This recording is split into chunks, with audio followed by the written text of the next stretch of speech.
హ్మ్. ఆహా! ఎంత కమ్మగా ఉందో ఈ వాసన. మా అమ్మమ్మ చేసిన చందమామ చేపల పులుసు సూపర్‌గా ఉంది. వాసనకి కడుపు నిండిపోయేలాగుంది. లేట్ చేయకుండా రెసిపీ చూసేద్దాం పదండి. ముందుగా మన టేస్ట్‌కి తగ్గట్టుగా పులుపు సరిపోయేంత చింతపండునైతే నానబెట్టుకొని ఒక గిన్నెలోకి ఒక 5, 6 టమాటాలను తీసుకొని అవి మునిగేంత వరకు వాటర్ పోసుకొని స్టవ్ పైన పెట్టి మంచిగా మెత్తగా ఉడికేంత వరకు ఉడికించుకోండి.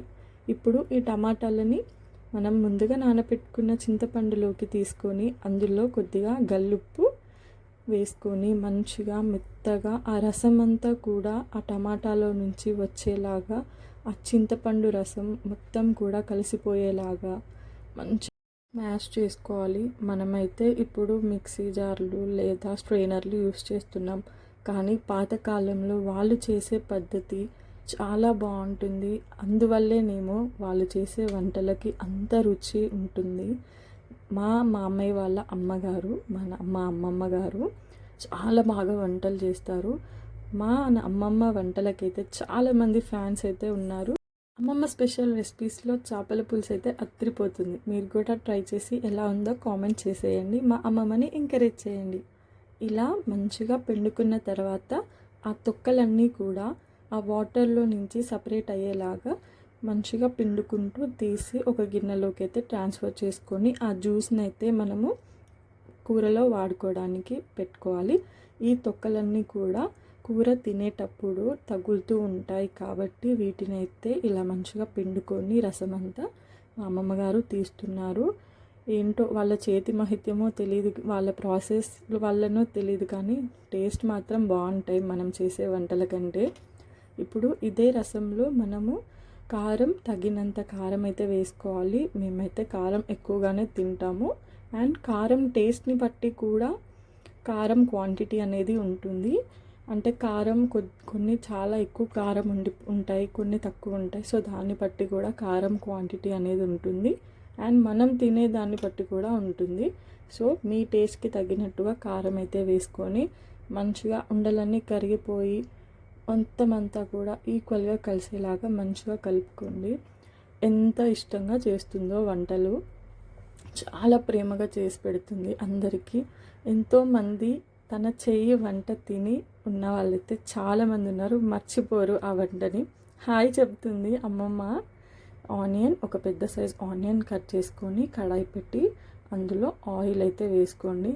వీటిని చిన్ని చేపలు చందమామలని అయితే అంటారు.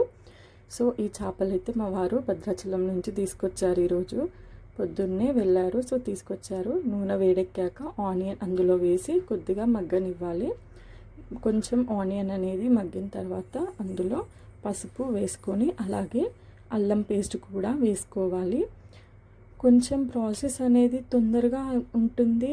అండ్ మనము ఉడికించినంతసేపు అయితే ఉడికించరు వీళ్ళు, కానీ టేస్ట్ మాత్రం బాగా వస్తుంది. అదేంటో తెలీదు. మనమైతే ఫస్ట్ ఆనియన్స్ మగ్గాలి, ఆ తర్వాత పసుపు వేయాలి, తర్వాత అల్లం పేస్ట్ అని సపరేట్గా వేస్తాం. కానీ వీళ్ళు అలా కాదు, అన్నీ ఒకేసారి వేస్తారు, కానీ టేస్ట్ మాత్రం బాగుంటుంది. ఏంటో మనం కూడా ట్రై చేసి చూడాలి ఒకసారి వీళ్ళ వంటలు. చేతి తీరా లేకపోతే ఆ ప్రాసెస్ తీరా మనకు కూడా తెలుస్తుంది.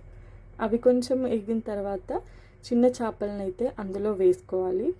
అప్పట్లో ఉన్నంత ఓపిక అయితే లేదు, కానీ వాళ్ళ కొడుకు మరియు మనవడి కోసం అయితే ఎంతో ప్రేమగా ఈరోజు వంట చేస్తా అని చెప్పి చేస్తుంది.